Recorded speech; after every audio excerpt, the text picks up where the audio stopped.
Bismillahirrahmanirrahim. Alhamdulillahirabbil alamin.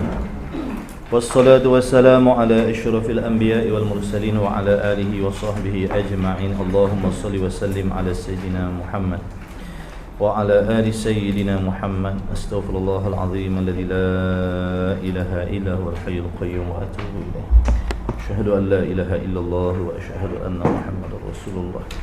Liridha ilahi ta'ala al-Fatihah. A'udzu billahi minasyaitonir rajim. Bismillahirrahmanirrahim.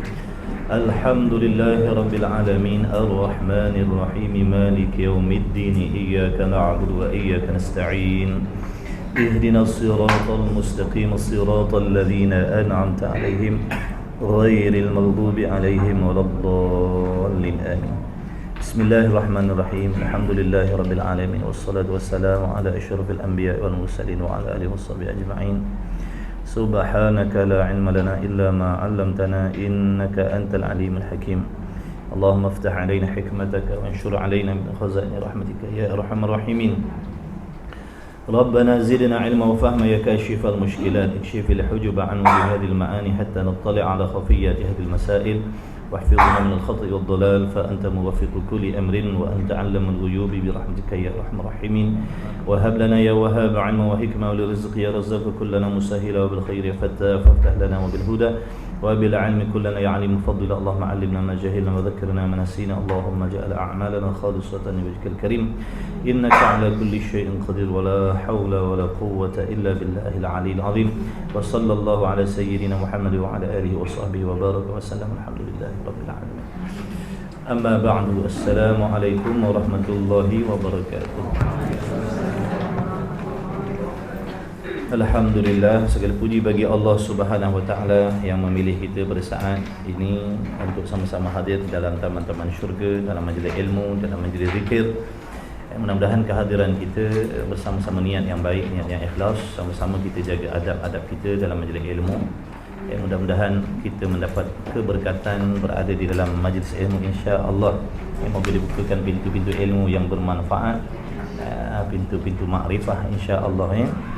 Diharapkan sekalian yang hadir sihat wal afiat, sentiasa dimurahkan rezeki rohani dan jasmani insya-Allah. Baik, sambungan kitab kita muka surat berapa? 78. Rumi 78 Jawi muka surat apa? 31. Yang tak ada kitab muka surat apa? Baik, bismillah.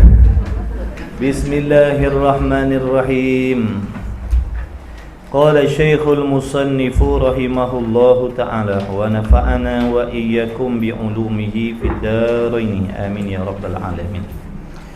Baik, kata musannif rahimahullahu ta'ala, huraian sifat yang ke-21. Huraian sifat yang ke-21,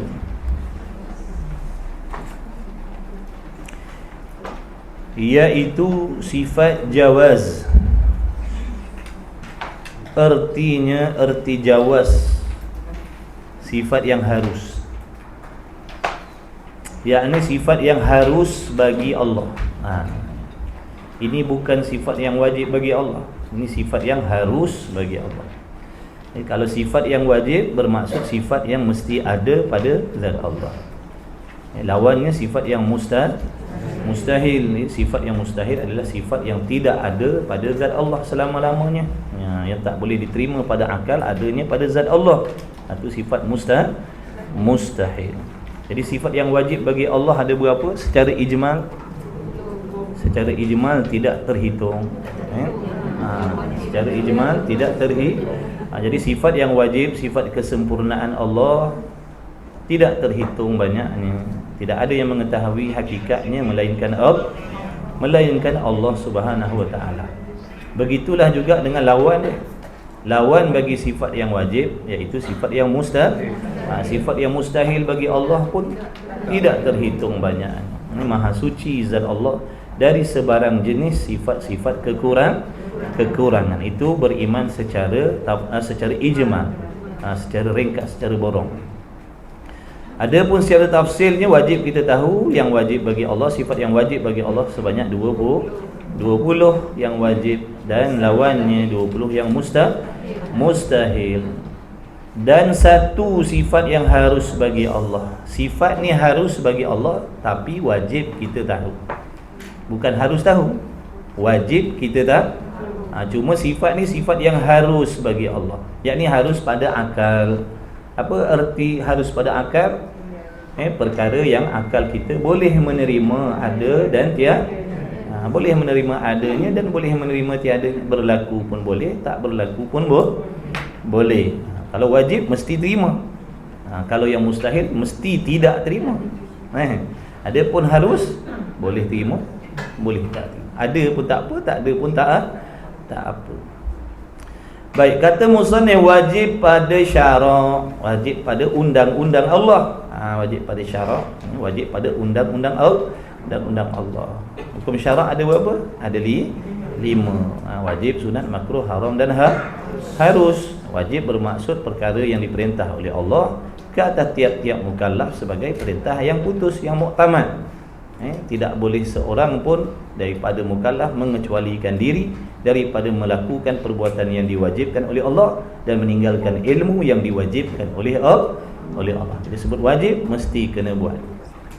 Tidak ada tolakan suruh, tidak ada tawar menawar, kecuali orang yang ada keuzuran yang dimaafkan, itu lainlah. Oleh syarak, yang dimaafkan oleh syarak, itu lain. Ada pun orang yang tidak ada apa-apa keuzuran, bila Allah Ta'ala perintahkan sesuatu itu sebagai perintah yang wajib, maka wajiblah kita membahagikan masa kita agar dapat menunaikan apa yang diwajibkan oleh Allah. Contohnya, ada masa mencari nafkah, ada masa menuntut ilmu. Kalau 24 jam sepanjang hari, sepanjang minggu, sepanjang bulan kita nak gunakan untuk cari nafkah saja, tak boleh. Sebab apa? Melanggar batasan kewajipan yang lain. Tak boleh kita nak pilih satu je.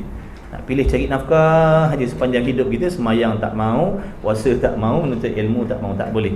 Ada pun perkara yang sunat itu boleh kita nak pilih, nak buat ataupun nak tinggalkan. Ada pun yang wajib tak boleh ditinggalkan satu pun. Begitulah juga yang diharamkan oleh Allah. Segala yang diharamkan oleh Allah mesti kita kena tinggalkan, sama ada yang diharamkan pada zahir ataupun pada batin. Jadi jangan kita hanya menumpukan Allahumma salli ala sayyidina Muhammad, menumpukan menjaga zahir kita, membuat apa yang disuruh oleh Allah pada zahir, meninggalkan apa yang dilarang oleh Allah pada zahir, tetapi batin kita tidak taat kepada Allah. Jadi tak mau, kena dua-dua tu selari. Seperti mana patuhnya zahir pada Allah, begitulah juga batin, yakni hati kita pun sama. Apa yang Allah perintahkan, sifat-sifat yang Allah perintahkan mesti ada dalam hati kita. Mesti kita kena usahakan hadirkan sifat-sifat itu dalam hati. Kemudian apa pula sifat-sifat yang dilarang, yang dibenci oleh Allah daripada ada dalam hati kita, maka kita kena tinggalkan. Sebab sama hukumnya haram, sama. Dengki hukumnya haram. Takabbur hukumnya haram. Riak hukumnya haram. Maka kena tinggalkan. Apa yang Allah larang pada zahir dan pada batin kena tinggal. Makna kena taat zahir dan zahir dan batin. Jangan kita hanya tumpukan zahir saja tapi terlepas pandang pada batin. Ni yang ramai semayang, ramai yang mengaji, ramai yang mengajar, tapi dengki tak boleh tinggal. Jadi tak sepatutnya begitu. Ni kena usaha taat zahir dan batin. Baik, insya-Allah. Jadi wajib pada syarak atas tiap-tiap mukallaf mengetahui serta mengaku di dalam hatinya, yakni membenarkan di dalam hati, menyungguhkan, mengiyakan di dalam hatinya, serta jazam yang putus. Jangan berbolak-balik, jangan ternanti-nanti, jangan tertunggu-tunggu. Jadi syarat akidah ni satunya yakin. Apa yang kita yakini itu mestilah bertepatan seperti apa yang dibawa oleh Nabi sallallahu alaihi wasallam. Kemudian apa yang kita yakini itu mestilah jazam yang putus. Kalau hari ini i'tiqad Allah sedia kala, selama-lamanya lah kita i'tiqad sedia kala, tidak ternanti-nanti, tidak tertunggu-tunggu untuk mengubah kepada akidah yang lain. Itu syarat akidah yang sah. Jadi mengaku di dalam hatinya dengan tentu sungguh, mesti sungguh, harus, mesti sungguh Allah Subhanahu wa taala itu harus memperbuatkan apa-apa mungkin. Harus bagi Allah. Maknanya bukan menjadi kewajipan, bukan menjadi kemestian pada Allah Ta'ala memperbuat apa-apa mungkin. Apa arti mungkin? Sesuatu yang harus ada dan harus tiada. Ataupun kita kata makhluk. Harus Allah Ta'ala nak menjadikan apa sahaja makhluk. Apa sahaja makhluk. Taat makhluk ke tidak? Ketaatan. Bukan. Kalau bukan makhluk apa? Taat makhluk, maksiat makhluk, iman makhluk, kufur makhluk. Selain daripada Allah, masih wallah, selain daripada Allah tu makhluk lah. Jadi sebab tu ada yang beriman, ada yang kufur. Harus bagi Allah. Bukan mesti Allah menjadikan semuanya beriman, bukan mesti Allah Ta'ala ataupun mustahil Allah menjadikan semuanya kufur. Dah, harus bagi Allah sihat, sakit, untung, rugi, jahil, berilmu, itu semua makhluk Allah. Jadi harus bagi Allah. Tak ada masalah pada Allah. Tak ada masalah pada Allah nak menjadikan apa-apa sahaja. Itulah Tuhan. Itulah sifat Tuhan. Sebab tu wajib mengenal tu, wajib kenal Tuhan, wajib faham Tuhan. Jangan salah faham terhadap Allah. Mengucap dah betul dah, tapi salah faham pada Allah. Mengaku dah Allah Tuhan, tidak ada yang lain, tapi salah faham pada Allah. Contohnya apa? Yang dia faham, Allah mesti memberi yang baik. Orang yang beriktikad Allah mesti bagi yang baik-baik, itu orang yang salah faham terhadap Allah. Itu bukan sifat Allah kalau mesti bagi benda baik. Harus bagi benda baik. Faham tidak ni? Jadi kalau kita dah tahu serta kita iktikadkan, maka jangan kita bersangka jahat ataupun Allahumma salli ala sayyidina Muhammad.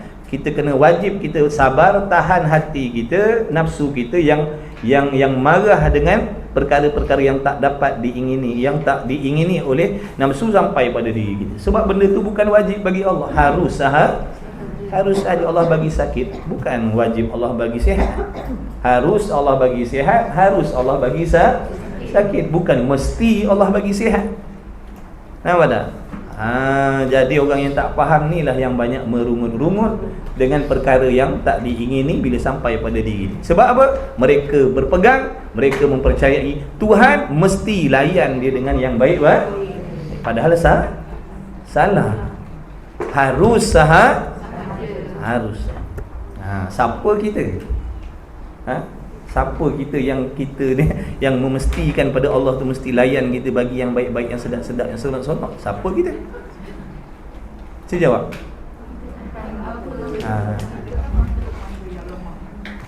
Dah lemah janganlah jangan. Sungguhlah tu sebut kenal Tuhan tu. Patut tak kita nak membebel kalau Allah bagi benda tak seronok? Ya ke tak patut? Dah biasa bebel. Maknanya kita dah banyak buat benda yang tak apa. Sedar diri kita. Allah bagi benda tak seronok, ngongeng. Siapa yang terlebih mengetahui apa yang terbaik untuk diri kita? Kita ke Allah? Dah kalau kata yakin Allah, dia sangka baik dengan sabar menahan nafsu yang tak suka dengan apa tadi tu, dengan benda-benda yang tak diinginkan sampai pada diri kita. Inilah pentingnya ilmu akidah ni. Bukan nak guna waktu mati, sentiasa nak kena agar hamba tu tadi menjadi hamba yang sentiasa redha, bersangka baik dengan Allah dalam apa jua hal keadaan sekalipun. Bukan senang, bukan mudah-mudah nak redha ni. Nak redha ni bukan senang. Kena kenal Tuhan dulu. Kena faham siapa tu Tuhan, apa hak Allah dan siapa kita. Bila tahu yang Tuhan ni dia bebas dalam nak mentadbir, apa sahaja dia boleh buat harus bagi diri dia. Jadi tidak ada hak untuk diri kita sebagai hamba nak membebel ataupun nak mengomel-ngomel ataupun nak mengkritik apa yang dah diatur oleh Allah dalam hidup kita. Sebab tu tertulis dalam rukun iman, percaya dengan qada dan qadar. Bacanya mudah, tapi ramai yang tak boleh terima qada qadar. Lebih-lebih lagi apabila diuji dengan benda yang kita tak mahu. Tak boleh terima takdir, tak boleh terima takdir, tak boleh terima pun kau nak lari mana? Dah kalau tak boleh terima, nak buat apa? Adakah Allah akan mengubah qada qadar dengan sebab kita tak seronok? Dah, lagi menambahkan kebencian Allah pada diri kita. Orang yang tak suka dengan qada qadar Allah, Allah lagi benci pada dia. Sebab apa? Dia berasa lebih tahu daripada Allah. Jaga baik-baik hati kita. Jangan zohirnya ta'at. Ni tadi hatinya maksi. Zohir ta'at dah semayang, puasa, tutup aurat, mengaji Quran dan sebagainya. Tapi hatinya banyak lagi melakukan maksiat. Itu di antara maksiat lah, bersangka jahat dengan Allah, itu maksiat. Tak redha. Jadi kena redha. Apa pun kena redha. Sebab bukan kewajipan Allah nak memberi yang baik-baik untuk diri kita. Harus sahaja. Itulah Tuhan. Dia tak terikat dengan siapa-siapa. Dia tak terikat dengan siapa-siapa. Tak ada kepentingan pun kita ni pada Allah. Dia istighna, dia tak berkehendak dan tak berhajat pun kepada makhluk. Kau tak suka, kau kena azab. Kau suka, kau dapat kasih sayang Allah. Kita tak suka, kita akan diazab oleh Allah. Kalau suka, kita diredai oleh Allah. Dah nak pilih yang mana? Jadi kena latih hati kita, didik hati kita, agar mengenal siapa itu Allah dan siapa diri kita, yang sentiasa duduk menumpang, berhajat, bergantung kepada Allah Subhanahu wa ta'ala. Nikmat yang Allah bagi ni pun tak terbalas kita, tak tersyukur kita. Bahkan kesenangan jauh lebih banyak daripada kesusahan yang Allah bagi. Menafas senang nak? Boleh bayar? Tak boleh. Itu baru menafas. Melihat lagi, mendengar lagi, makan minum dapat rasa lagi. Itu semua nikmat pertolongan Allah. Baru Allah uji dengan benda tak seronok sikit, kita dah seolah-olah macam Allah tak pernah buat baik dengan kita. Jadi harus sahaja, bukan wajib. Lepas ni kalau datang pada diri kita benda yang tak diingini oleh hawa nafsu, sabar. Makna menahan, kena tahan nafsu yang marah. Timbul kemarahan dalam hati kita ni kerana di antaranya datang kepada kita perkara yang tidak diingini. Adakah perkara itu datang bukan dengan kehendak Allah? Mustahil. Takkan ada satu pun perkara yang berlaku melainkan itulah yang telah dikehendaki oleh Allah. Bila Allah kehendak tu? Sebelum kewujudan kita lagi. Sebelum kewujudan kita lagi, sebelum adanya alam ni, sedia kala lagi Allah dah putuskan orang ni begini dan begitu. Nak menguji sejauh mana keyakinan kita kepada Tuhan yang bersifat dengan maha kuasa, maha bijak, maha mengetahui segala-galanya. Ya Allah uji kan. Sebut pada mulut senang, redha pada beriman dengan qada dan qadar. Baik, uji sikit tengok.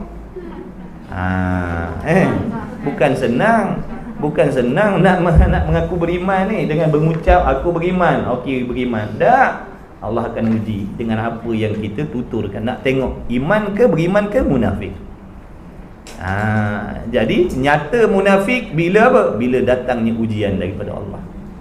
Allah uji dengan hukum hakam dalam Quran. Nyata ramai yang munafik.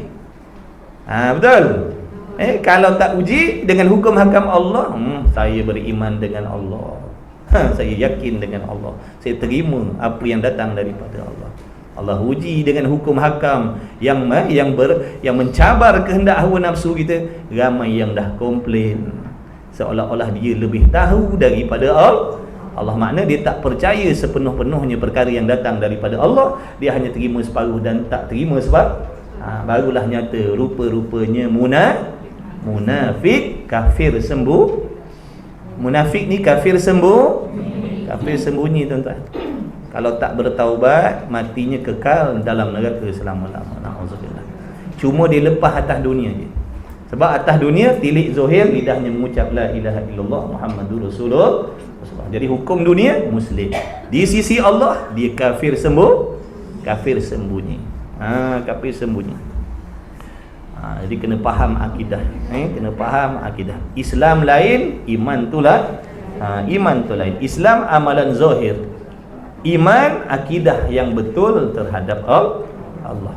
Kalau sekadar sembahyang tapi akidahnya sesat, dia tetap kafir sisi Allah sekalipun tak pernah tinggal solat 5 waktu.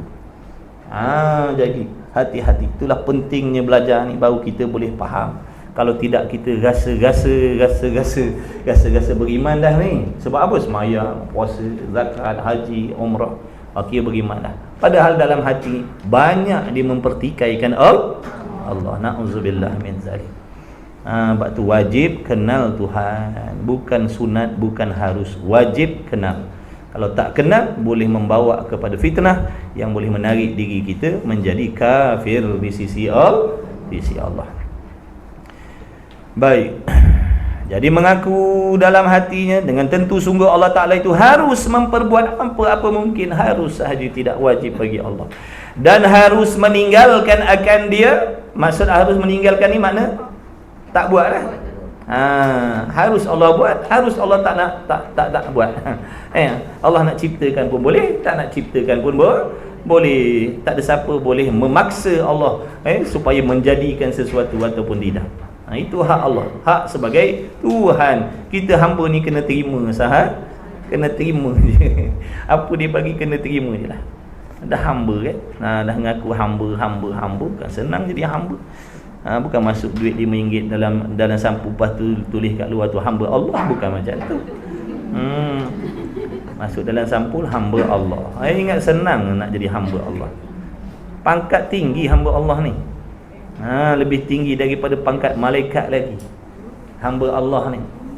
Kerana apa? Kerana dia nak melakukan, nak mendapat, menghasilkan taat tu kena lawan dunia, kena lawan nafsu, kena lawan syaitan, kena lawan makhluk, barulah hasil ketaatan.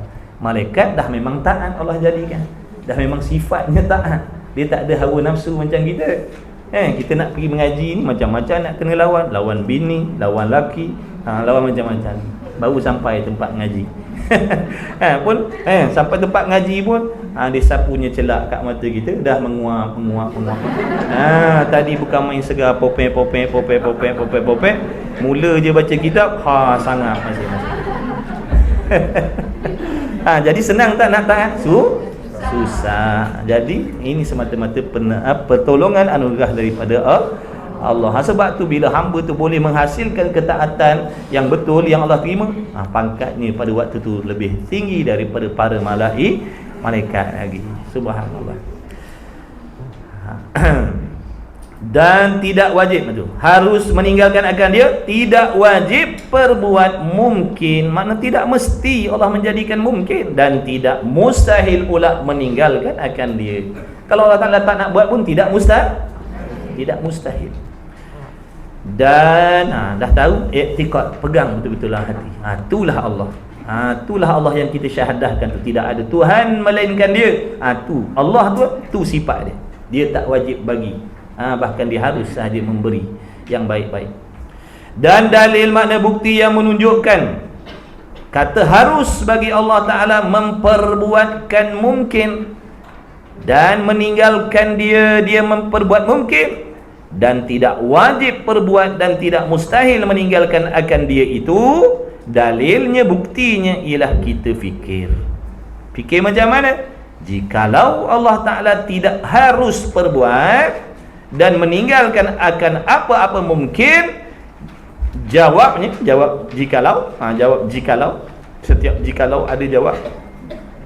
Jadi jikalau Allah Ta'ala tidak harus perbuat dan meninggalkan apa-apa mungkin, nescaya tentulah Allah Ta'ala itu wajib perbuat ataupun mustahil perbuat. Kan hukum akal ada 3 kan? Kan ke takkan? Kan ke takkan? Kan lah, orang tanya kan ke tidak, jawab kan. Kan ya ke tidak. Kalau ya ke tidak, ya. Kan ke takkan? Kana. Baru betul jawapan. Jadi hukum akal ada tiga. Wajib, mustahil, harus. Tiba-tiba ada yang nak mengatakan Allah tidak wajib perbuat. Hukum akal ada tiga.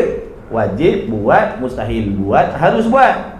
Tiba-tiba dia kata Allah Ta'ala mesti buat, contohnya. Ataupun apa tadi?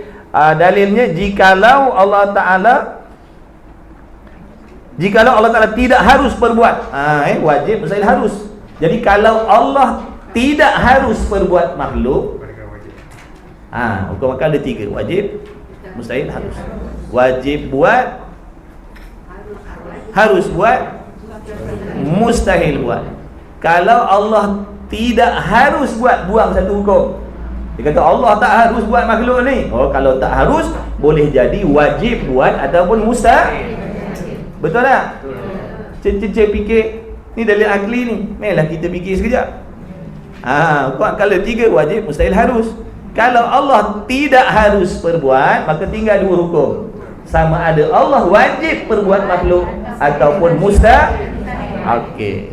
Mari kita kaji selidik satu persatu. Harus tak payah fikir dah sebab dah tolak tadi kan? Jadi jikalau Allah Ta'ala tidak harus perbuat dan meninggalkan apa-apa mungkin, nescaya tentulah wajib perbuat ataupun mustahil. Betul ke tidak? Siapa tak faham? Saya jatuh tangan siapa tak faham? Ramai yang tak faham. Ramai yang tak faham saya cakap apa. Maknanya, dan jika wajib perbuat mungkin. Okey, kita selesaikan satu masalah dulu. Apa yang nak dikatakan? Kalaulah Allah ni wajib perbuat mungkin, apa jadi? Masuk akal ke tak masuk akal? Mari kita selidik. Jadi, dan jika Allah tu wajib perbuat mungkin, apa maksud wajib? Mesti.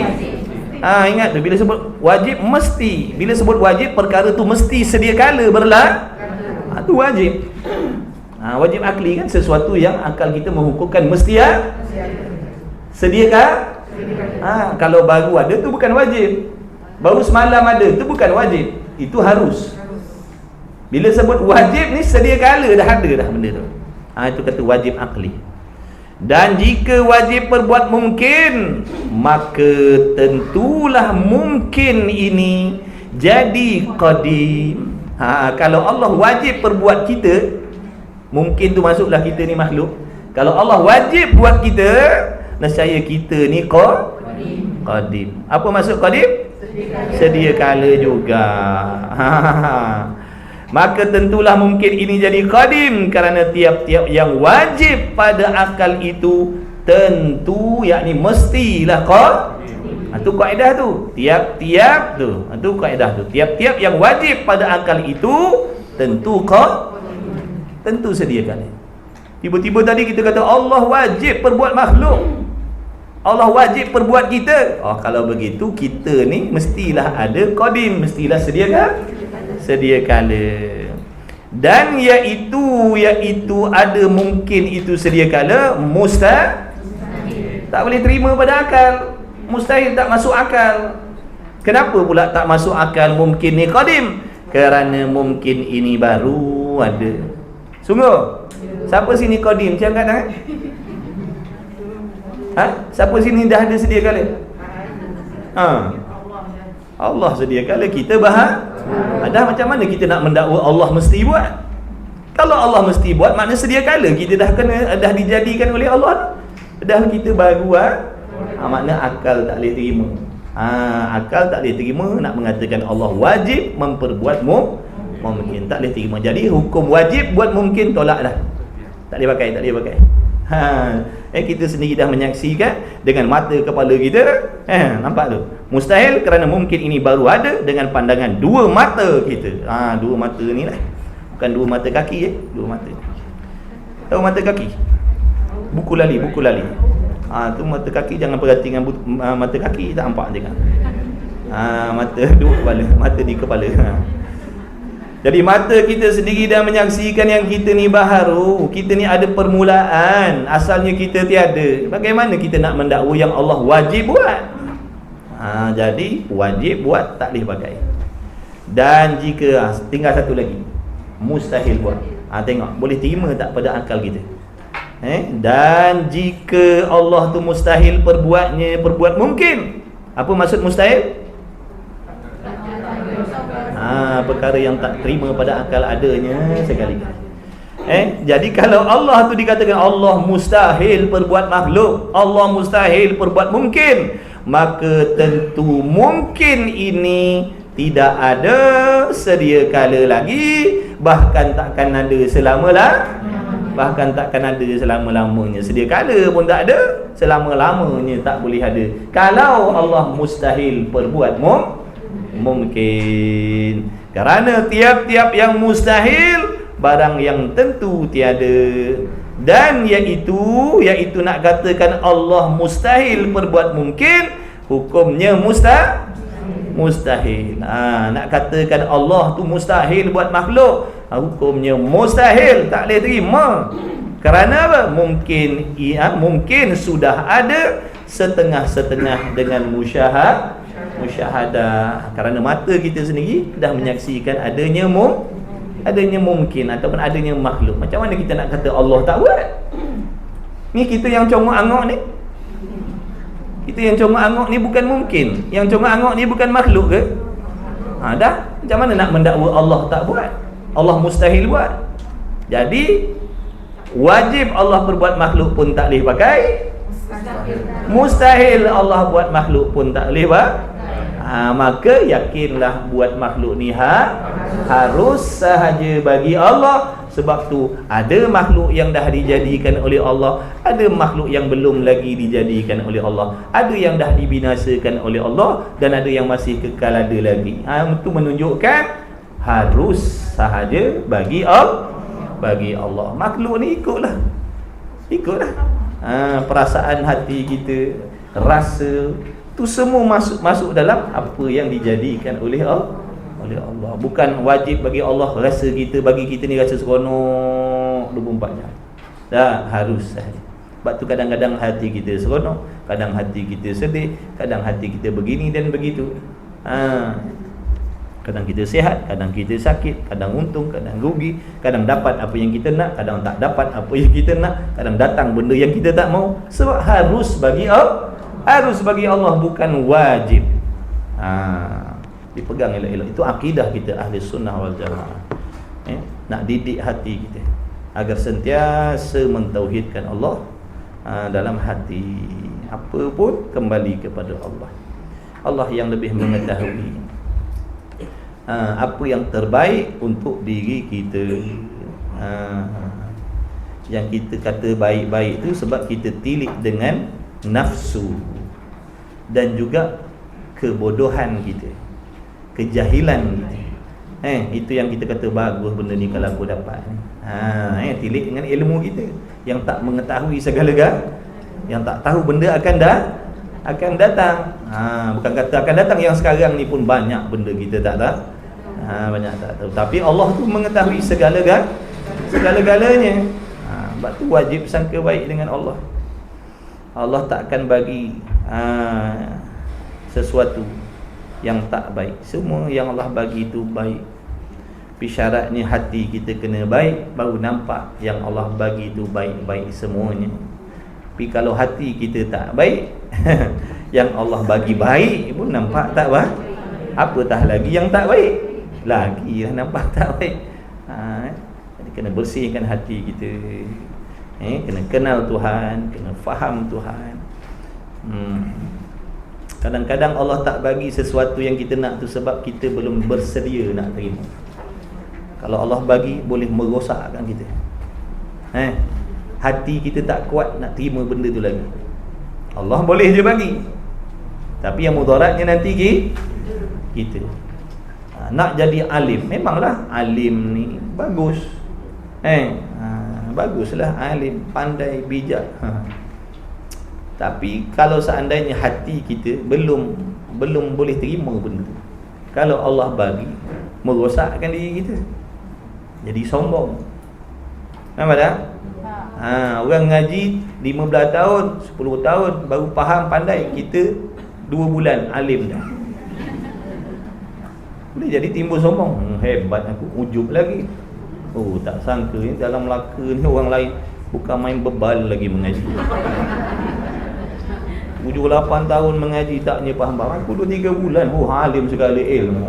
Jadi sombong sebab hati tak sedia lagi nak terima benda tu. Memang baik benda tu, tapi kalau tak sampai waktu boleh merosakkan diri kita. Itu nama sifat isti'jal yang ada dalam hati kita. Tergopoh-gopoh nakkan sesuatu. Kadang sampai paksa Tuhan, cepatlah bagi. Allah boleh je bagi. Sebelum kita minta Allah boleh bagi, tapi binasa kita nanti. Minta sihat. Allah tak bagi sebab apa? Allah tahu kalau kita sihat, kita rajin mengumpat, Allah bagi sakit. Itu lebih menyelamatkan kita. Itu lebih menguntungkan kita. Menguntungkan akhirat kita daripada dia bagi sihat. Celik mata ngumpat dulu sarapan dia. Jadi maknanya sakit yang Allah bagi itu sebenarnya Allah sedang berbuat baik dengan kita, tapi kita tak kenal Tuhan. Kita tak faham Tuhan. Jadi bersangka jahat dengan Allah, padahal Allah sedang buat baik pada kita. Nampak tak? Jadi bahaya tak kenal Allah ni. Bahaya tak kenal Tuhan. Allah buat baik, kita kata Allah buat tak baik pada diri kita. Nama pun rukun iman. Rukun iman tu, sebab tu ilmu tauhid ni dia bersangkut paut dengan rukun iman tu. Apa yang kita belajar dalam ilmu tauhid, ilmu akidah ni semuanya nak menyempurnakan kefahaman kita tentang rukun-rukun iman tu. Yang kita belajar fiqh tu nak menyempurnakan rukun-rukun Islam. Tuan-tuan belajar fiqh tu, mandi wajib, ambil wudu, tutup aurat, apa semua tu, itu kena mengena dengan rukun Islam sana. Tauhid rukun iman. Tasawuf ihsan. Ihsan tu, ikhlas tu. Kan? Iman, Islam, jadi nak menyempurnakan ihsan kita dengan Allah, tasawuf. Sebab tu ilmu tasawuf dia tuju kepada hati kita. Apa sifat yang dibenci oleh Allah, apa sebab-sebabnya, bagaimana cara nak ubahnya, apa sifat yang dipuji oleh Allah. Tu dalam tasawuf. Sebab tu fiqh, tauhid, tasawuf ni ilmu fardu ain. Di rumah ngaji Melaka ni ada dah semua ilmu tu. Betul? Fiqh ada, tauhid ada, tasawuf ada, tajwid pun ada. Alhamdulillah, nikmat Allah Ta'ala bagi. Maka rebutlah sementara ada. Sementara ada rumah ngaji Melaka, cawangan bukit beruang. Umur beruang ni. Amin ya rabbal alamin. Beruang jangan jadi beruang, sudah jadi beruang tak apa.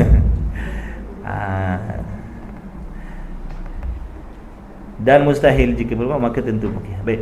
Kemudian kerana tiap-tiap yang wajib pada akal, kalau begitu tetaplah di hati kita. Kalau begitu makna selepas daripada kita tilik dengan dalil tadi, selepas kita kaji selidik dengan dalil tadi, dah timbang-timbang dengan kewarasan akal kita, kalau wajib berbuat mestilah kita ni sedia kala ada, kalau mustahil buat tak ada segala sesuatu.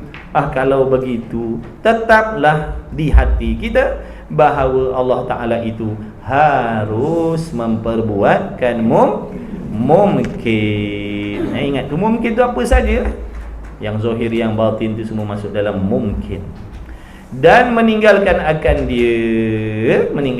daripada memperbuat mungkin. Jadi bukan wajib Allah bagi kita sesuatu, bahkan harus sahaja bagi Allah. Kalau Allah bagi itu kenalah syukur, kalau Allah tak bagi itu kenalah sabar. Maka bila dapat nikmat pun dia dikasihi oleh Allah sebab dia bersyukur. Bila dia sabar dengan bala yang dia terima pun Allah kasih juga pada dia.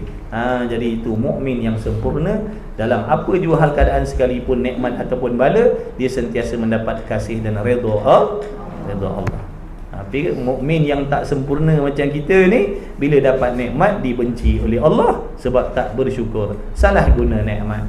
Allah bagi lidah, cakap yang memanfaat bagi mendatangkan pahala, kita mengumpat dengan lidah kita. Itu nama kufur nikmat. Dapat nikmat Allah benci, Allah uji dengan bala, kita merungut, membebel, tak diterima pula, lagi-lagi menambah kebencian Allah.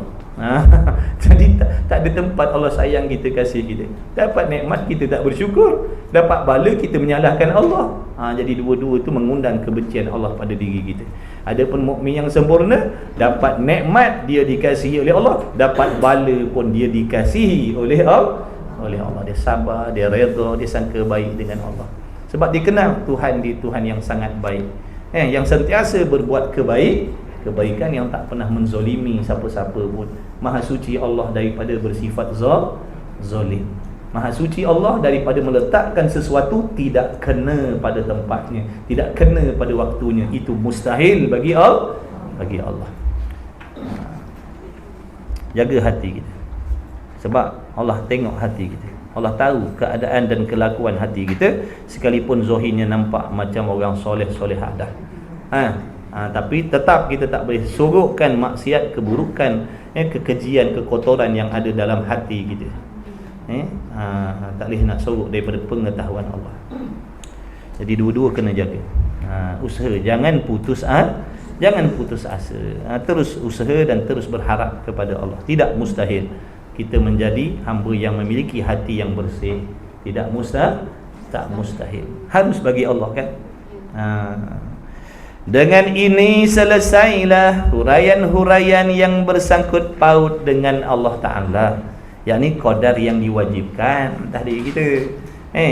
Padahal yang diwajibkan bagi Allah tu banyak. Ni yang kata selesai ni yang fardu ain, yang tak dapat tidak, mesti setiap orang tahu. Jadi sampai sini selesai dah lah huraian yang bersangkut paut dengan Allah. Apa yang wajib bagi Allah, apa yang mustahil bagi Allah, apa yang harus bagi Allah, beres dah. Bila kita mengucap la ilaha illallah, inilah sampai setakat inilah di antara maksud yang tersirat di sebalik syahadah kita, la ilaha illallah. Apa yang kita dah belajar setakat ni yang bersangkut paut dengan Allah, itulah di antara sekelumit maksud yang tersirat di sebalik ucapan syahadah kita tu. 20 yang wajib, 20 yang mustahil, 1 yang harus bagi Allah. Sebab tu kalau mana-mana orang meragui salah satu daripada 41 tu, dia meragui, bukan tolak, ragu. Faham tu? Kalau tolak ni tak percaya terus, ni dia ragu je. Dalam 41 akidah ni tadi, yang duduk di bawah la ilaha illallah ni, dia ragu satu je, maka rosaklah syahadah dia tu. Contoh dia meragui pengetahuan Allah. Kan ilmu tu salah satu akidah, kan? Makna wajib kita beriman bahawasanya Allah Ta'ala itu Tuhan yang memiliki ilmu. Ilmu Allah Ta'ala itu maha sempurna, maha mengetahui sedia kala segala-gala perkara. Ta'aluk apa tadi cakap? Ta'aluk tanjizi qadim, bagi sifat ilmu, telah lulus segala-galanya dalam pengetahuan Allah. Tu ta'aluk ilmu Allah. Apa kita nak cakap, dia lupa dah. Terperanjat.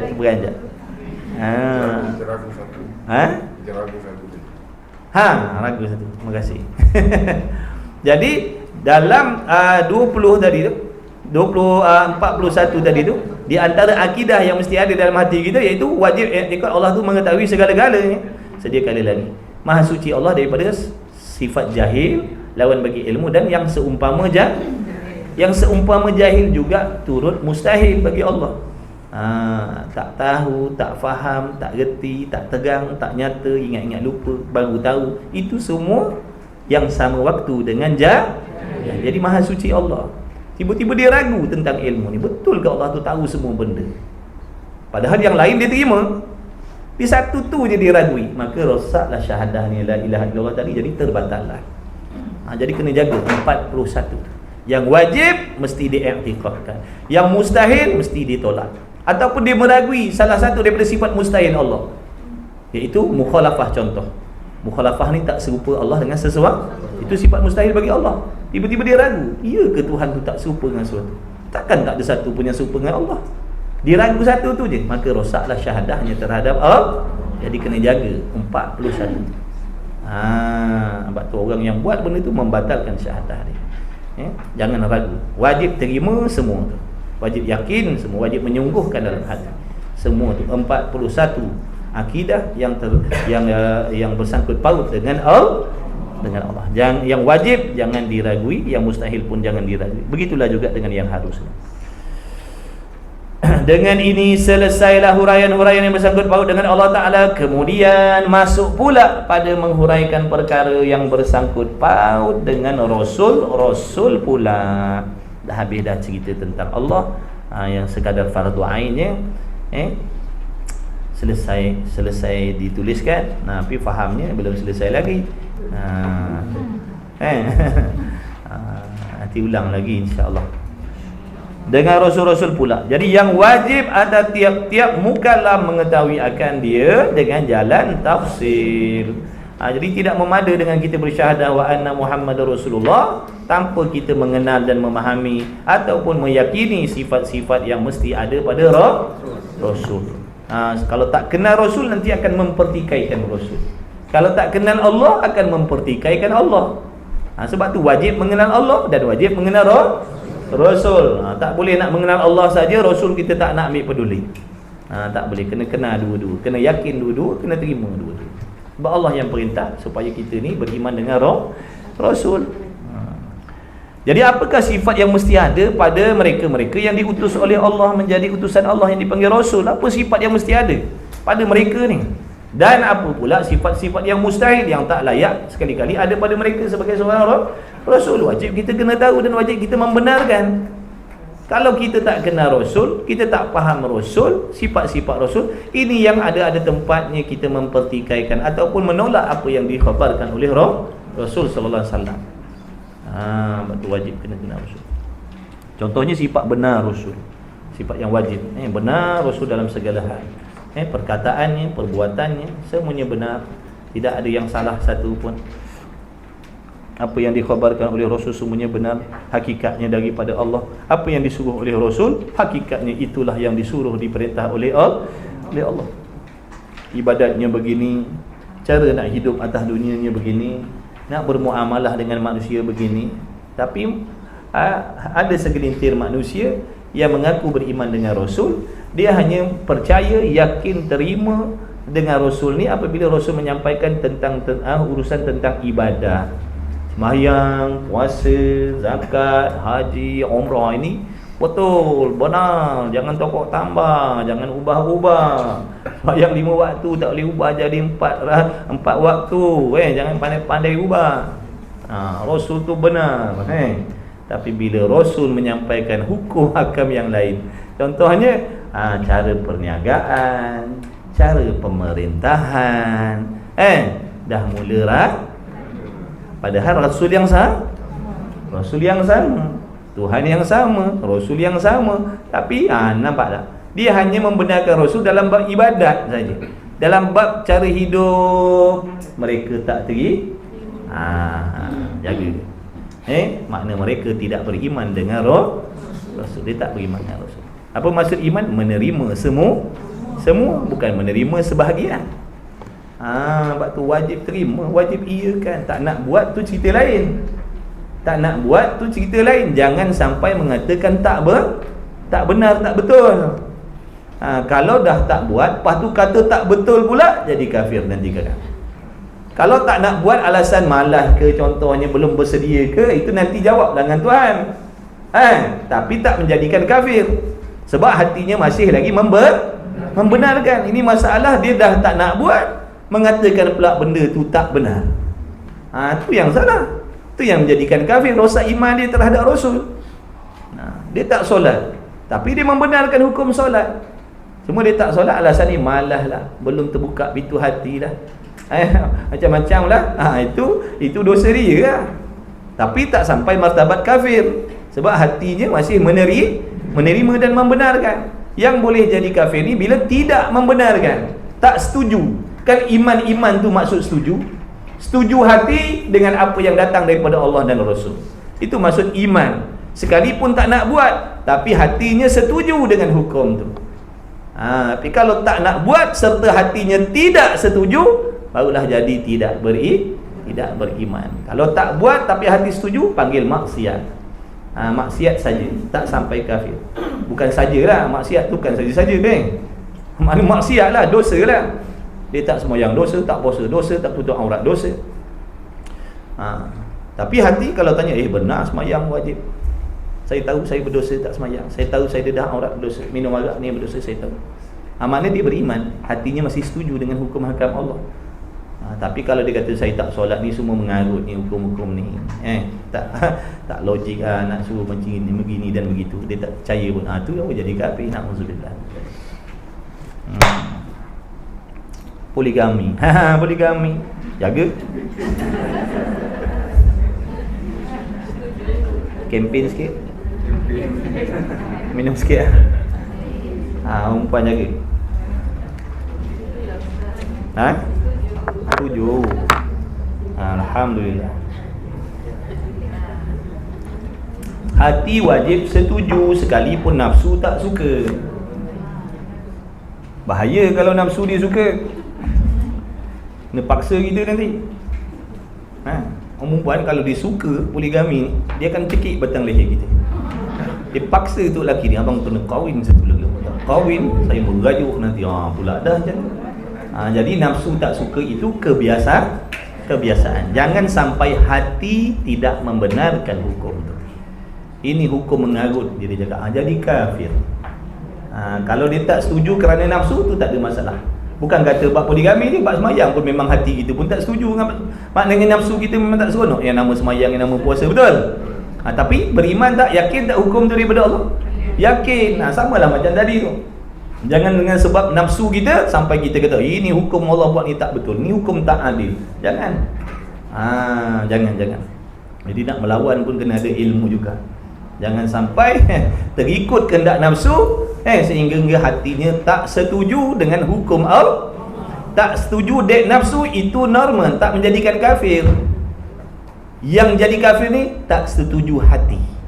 Hati tak terima hukum tu. Hati menolak hukum tu. Hati mengatakan hukum tu tak benar, padahal tu hukum daripada Allah.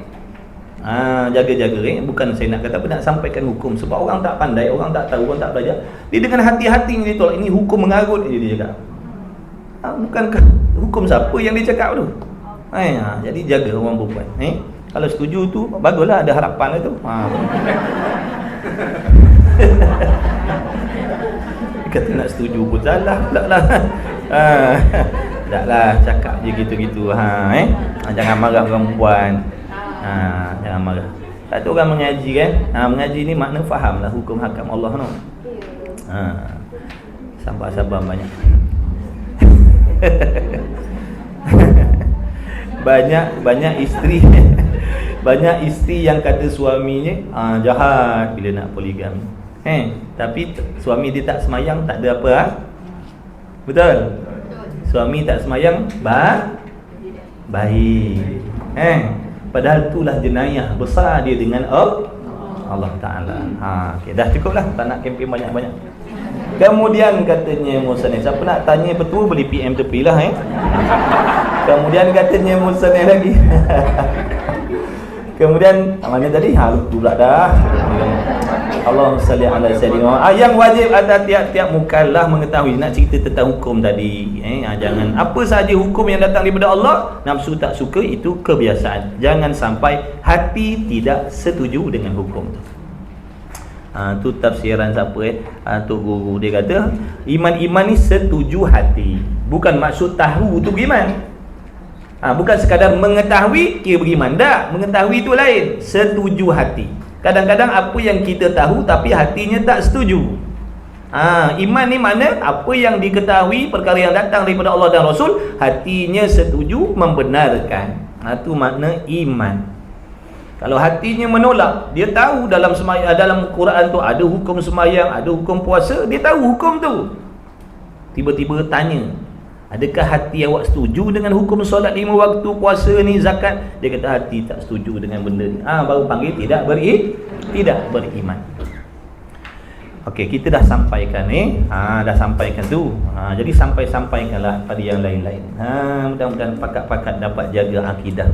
Jangan dengan sebab benda yang tak disukai oleh nafsu, iman kita terbatal. Jangan. Yang wajib atas tiap-tiap mukallaf mengetahui akan dia dengan jalan tafsir. Makna dengan jalan huraian satu persatu. Jadi tak memada dengan syahadah wa anna Muhammadur Rasulullah tanpa belajar, tak boleh.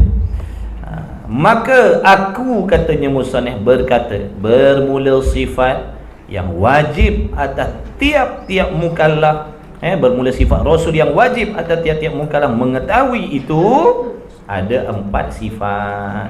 Yang aku maksud tuan pengarang kitab, bukan saya. Yang aku akan huraikan dia. Dia nak huraikan. Makna ni segala sifat yang ada pada Rasul-Rasul lah. Rasul-Rasul yang diutuskan oleh Allah, sama ada yang disebutkan nama-nama mereka dalam Quran ataupun tidak. Bukan Nabi kita Muhammad saja. Sekalian Rasul, sekalian Rasul inilah sifat yang wajib ada pada mereka tu. Bukan Nabi kita Muhammad saja, yang lain tu tidak. Nabi kita je yang benar, Nabi lain ada bohong. Dah. Jadi sifat segala Rasul tu dan juga Nabi. Jadi huraian yang pertama daripada sifat-sifat Rasul iaitu siddiq, artinya benar. Wajib kita mengetahui serta yakin yang Nabi itu, yang Rasul itu benar. Sifat benar itu sifat yang wajib, sifat yang mesti ada pada Rasul, bukan sifat yang harus. Kalau harus ni boleh benar, boleh bohong. Ni tak, wajib benar. Wajib benar, lawan bagi benar apa? Dusta lah. Jadi sifat dusta pada Rasul mustahil, tak boleh terima pada akal kita. Jadi wajib pada syarat atas tiap-tiap mukallaf mengetahui serta mengaku di dalam hatinya. Nampak tu? Mengaku di dalam hatinya dengan tentu sungguh bahawa Rasul-Rasul Allah Ta'ala itu bersifat siddiq, artinya benar. Benar macam mana? Tidak bohong mereka itu, tidak dusta mereka itu pada perkataan. Apa sahaja yang dikatakan, apa sahaja yang diucapkan daripada mulut para Rasul, para Nabi, semuanya benar. Tak ada yang salah, tak ada yang karut, tak ada yang bohong. Satu huruf pun tak ada. Sungguh ke tidak ni? Bila dah kita yakin Rasul tu benar dalam segala perkataannya, maka wajiblah kita terima. Kalau kita tak terima, maknanya kita tidak membenarkan Rasul. Bila tak membenarkan Rasul, maknanya tidak membenarkan Allah. Dia akan berjangkit ke Tuhan. Dia kata aku tak setuju dengan Rasul, hakikatnya tak setuju dengan Allah lah tu. Sebab Rasul tak berkata melainkan wahyu daripada Allah. Tak setuju dengan Rasul makna tak setuju dengan Allah. Bangkang Rasul makna bangkang Allah.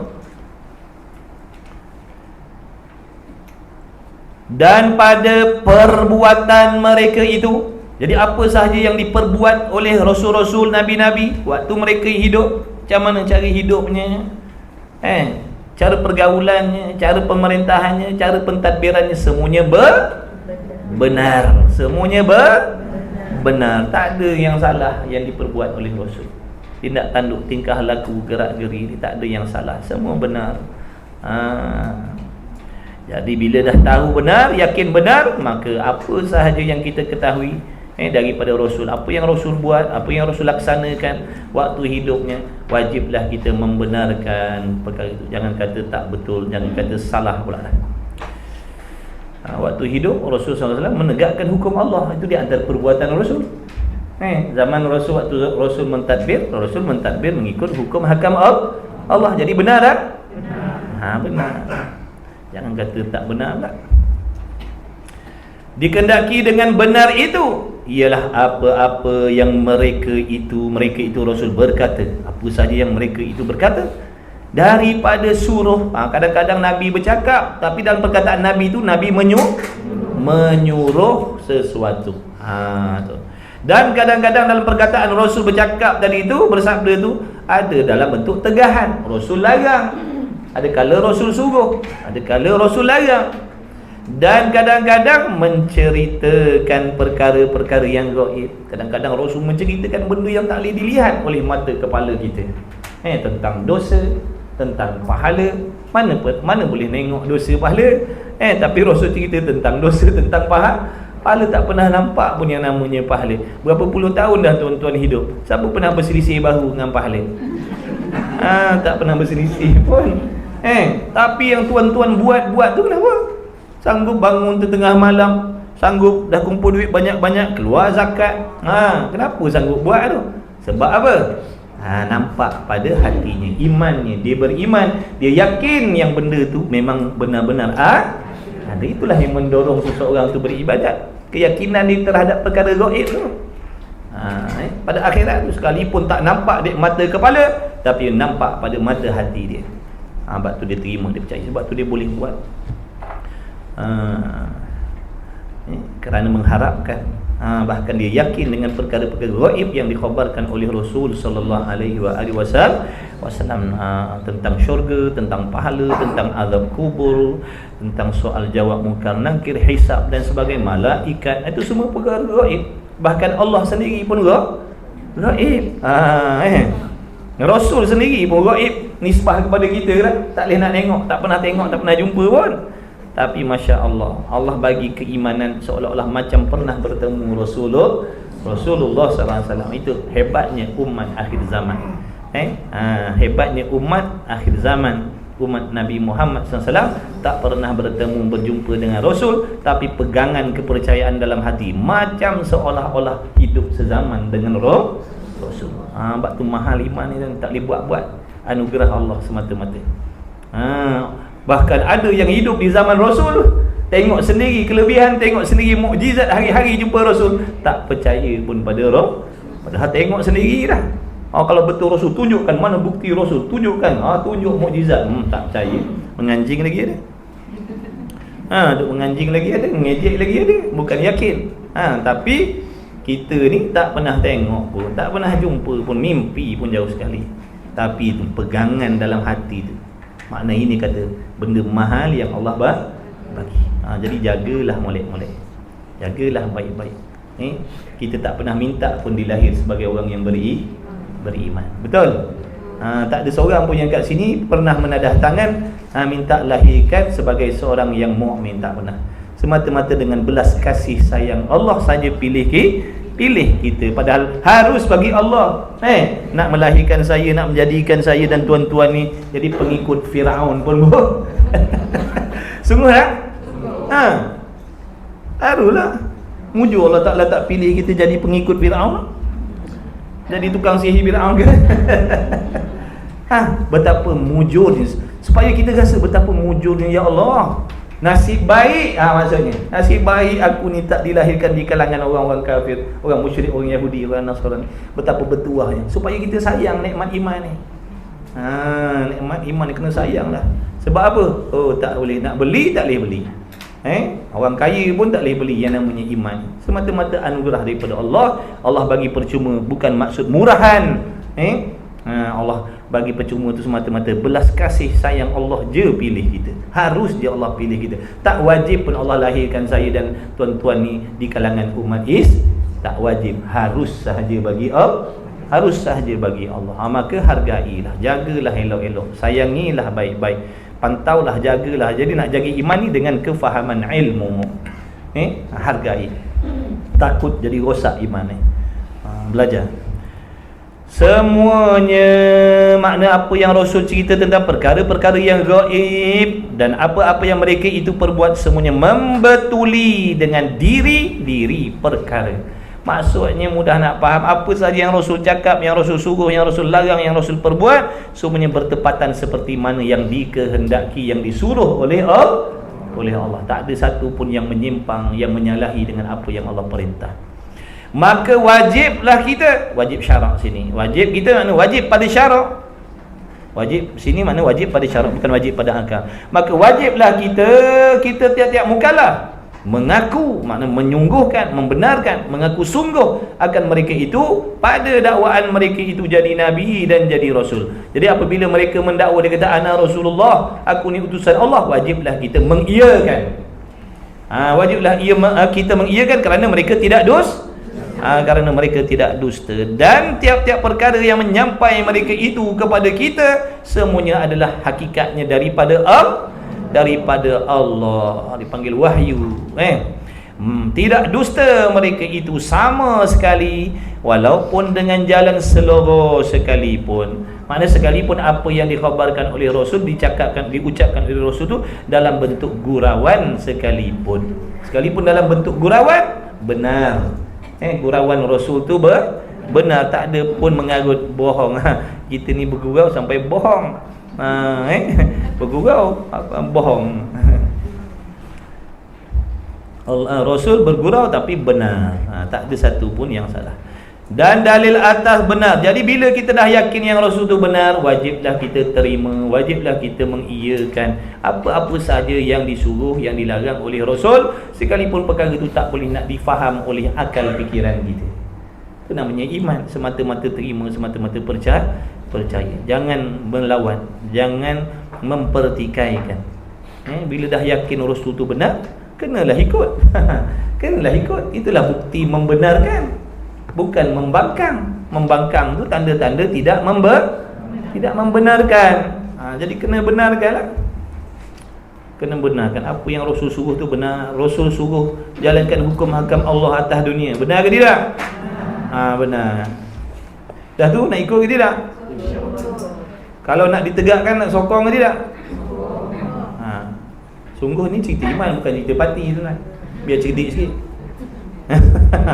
Ini cerita pasal hukum hakam Allah. Semua beriman, semua orang beriman kena macam tu akidah. Makna aku tak rela, aku tak redha, aku tak suka, aku tak setuju, aku tak seronok melihat hukum hakam tak ditegakkan. Aku tak redha, aku tak suka. Aku nak ditegakkan hukum Allah atas muka bumi ni. Kena ada macam tu dalam hati. Sebagai tanda kita beriman dengan Allah dan Rasul. Tak kisahlah apa baju yang kita pakai. Ini iman, bukan cerita warna baju. Biru, merah, kuning, hijau, putih, semuanya nak dapat redha Allah, nak dapat redha Allah, nak selamat daripada azab Allah, nak selamat daripada mudarat dunia dan akhirat. Jadi wajib dalam hati setiap muslimin, mukminin kena ada harapan dalam hati, ada keinginan dalam hati, maknanya nak melihat tertegaknya hukum hakam Allah yang benar, dan kita tidak redha hukum hakam yang direka mengikut hawa nafsu yang banyak kezaliman. Macam tu. Takut nanti kita dipersoalkan oleh Allah. Allah tahu dalam hati kita memang tak peduli pun. Kalau tak ada hukum Allah lagi baik, kita cakap. Allah tahu tak dalam hati kita? Tahu mana kita nak lari. Allah tahu semayang ni, tapi dalam hati rupanya memang tak setuju pun ditegakkan hukum Allah. Malu je semayang. Allah tengok semayang dah tahajud, rajin dah tahajud. Allah. Sujud Allah. Bukan main taat lah. Rupa hatinya tak setuju dengan Allah. Mana nak sorok, mana nak lari.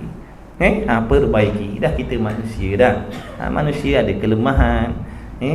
Kadang-kadang dihasut oleh nafsu, oleh syaitan, oleh makhluk, terikut-ikut orang. Jadi kita dah belajar, ikut apa yang kita belajar. Yang benar, benar. Yang salah, yang salah. Jangan dengan sebab kita mengikut orang-orang yang tak faham agama, yang tak faham akidah, dan dalam hatinya penuh dengan kesenangan dunia, kemewahan dunia, kepentingan dunia, sampai kita yang belajar ni pun tergadai iman juga. Rugilah kita. Tak gunalah belajar kalau dalam hati pegangan sama macam orang yang membenci agama. Jadi hati-hati tuan-tuan. Belajar ni untuk kita. Belajar agama ni nak selamatkan diri kita, bukan nak selamatkan diri orang. Yang pertama sekali nak selamatkan diri kita, agar kita selamat daripada fitnah dunia dan akhirat. Tak tertegak itu bukan urusan kita. Tapi kita sebagai muslim maknanya jangan redha tidak ditegakkan hukum Allah. Kalau redha lawannya apa? Tidak tak redha. Tak redha lawannya redha. Jadi jangan redha tak tertegaknya. Tak tertegak tu jangan redha. Kena tak redha. Kalau kita tak nak termasuk dalam golongan orang yang setuju dalam hatinya, agar tidak terlaksananya hukum Allah yang maha adil, jangan masuk dalam golongan itu. Allah tahu hati kita. Aku nak tengok hukum Allah, sebab hukum yang terbaik, hukum yang paling adil. Tak ada satu hukum pun yang setara, bahkan melebihi daripada hukum hakam Allah. Mesti macam tu dalam akidah kita. Baik, mana tempat berhenti? Kalau begitu tetaplah hati kita benar mereka itu dan tidak dusta sekali-kali. Wallahu subhanahu wa ta'ala alam wa ilmuhu wa ta'ala. Mudah-mudahan bermanfaatlah untuk kita semua. Mudah-mudahan kita doa pada Allah dengan keberkatan majlis ilmu kita pada hari ini.